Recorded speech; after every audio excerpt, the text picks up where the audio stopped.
The German Panzer Grenadier or motorized infantry units were amongst the most versatile of the war. They were the assault infantry of the German armored divisions and the hard spearhead of any infantry assault.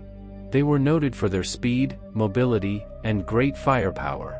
Because they were part of a panzer division, they cooperated closely with the tanks of the Panzer Regiment. The German military strategists realized that tanks could not operate alone effectively.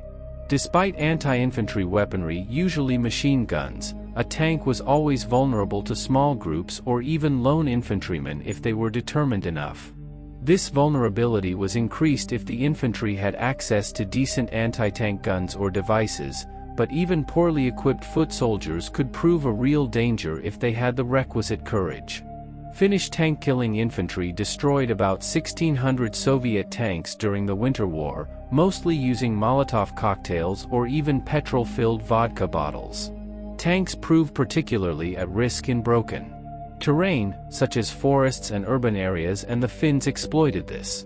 When tanks were fighting through defensive lines or moving through landscape that provided the enemy with good cover, they needed accompanying infantry to go in first to clear the way or make a breakthrough in the enemy line so the tanks could then exploit.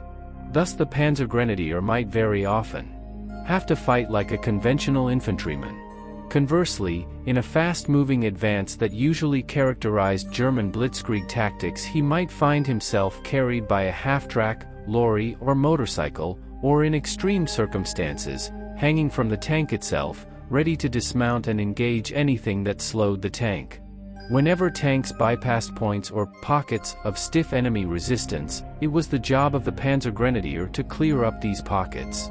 Although the classic image of the Panzer Grenadier is associated with the Sonderkraftfahrzeug or Special Purpose Vehicle 251 armored personnel carrier, there were never enough of these vehicles to equip Panzer Grenadier formations to full strength. The concept of a carrier-borne attack into the heart of the enemy's defenses accompanying the tanks was the ideal, but the reality was somewhat more mundane. Most Panzer Grenadiers were transported in soft-skinned vehicles like trucks. These were very vulnerable and thus caution was required when following tanks. There were no half-tracks available in the Polish campaign, and later in the war very few Panzer Grenadier divisions had a full complement of these vehicles. Even within the panzer divisions, only 1 battalion in 2 would be so equipped. Therefore, instead of driving into the midst of the enemy position, the Panzer Grenadiers normally debused at a forming-up point or start line away from the enemy's line of sight. They then attacked in the conventional manner of infantry supporting tanks. The key tactical advantage was that because of their motorization, they could be brought into battle as soon as they were needed. It was only at the time of Barbarossa in 1941 that large numbers of Sd.Kfz 251s became widely available and enough to equip full battalions of Panzer Grenadiers within a panzer division. Now, the Germans could experiment with fighting directly from their half-tracks. Although the Sd.Kfz 251 provided decent protection against small arms fire, they only had 13 mm of armored plate. Thus they became vulnerable to even the smallest caliber anti-tank weapon and suffered accordingly. Due to heavy losses suffered amongst half-tracks when accompanying tanks into the heart of a battle, the Germans fairly quickly resorted to debussing at least 400 meters or so in front of enemy positions when using the 251. Nonetheless, under certain tactical conditions, the half-track could provide a useful firing position.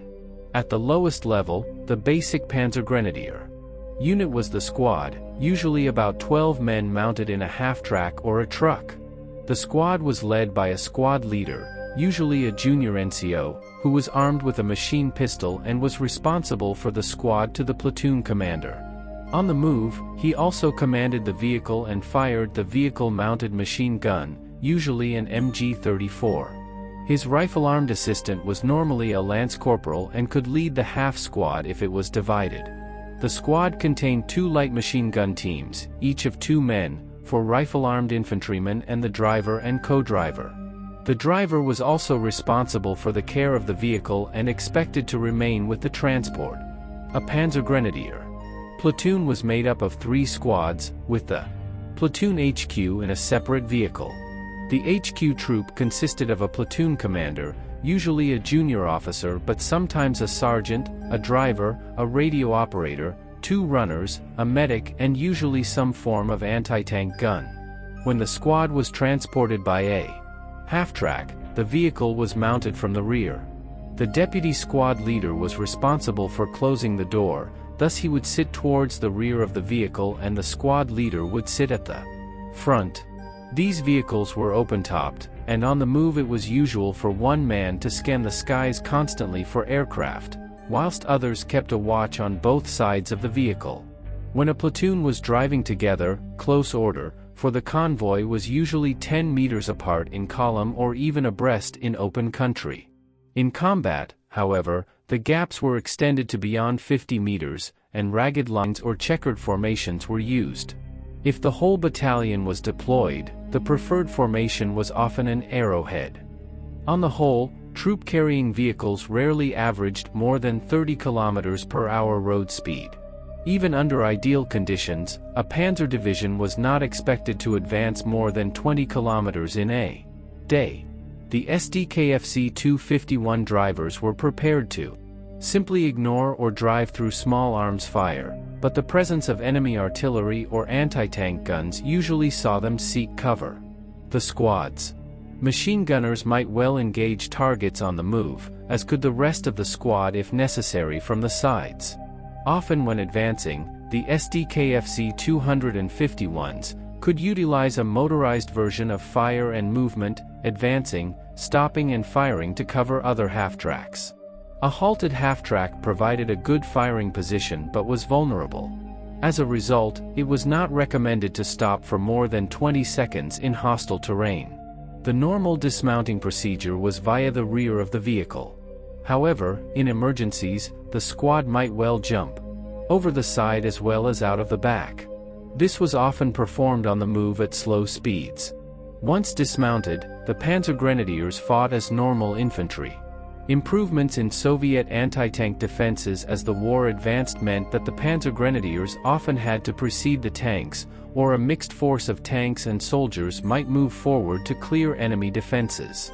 Although the Panzer Grenadiers' key role was cooperation with tanks they could fight on their own, the very flexibility was a vital component of their value. They could fight as infantry offensive and defensive actions, assault vital strongpoints, seize bridges and clear urban or wooded areas in which the tanks were at risk. Essentially, the Panzer Grenadiers was part of an all-arms team. His role grew out of the German acceptance that the tank could not win battles alone. To quote a German general in 1943, "We Germans at an early stage in the war and even before the war understood the special weakness of the tank, its dependency on terrain and the fact it cannot occupy, but can only strike hard and break through lines." For this reason, the actual tank force was cut down to the minimum and the division reinforced with various other units, the most important being the Panzer Grenadier. I hope you enjoyed this episode, and to make sure you don't miss my future work, please make sure you are subscribed to my channel and press the bell notification button. Thank you and see you in the next video.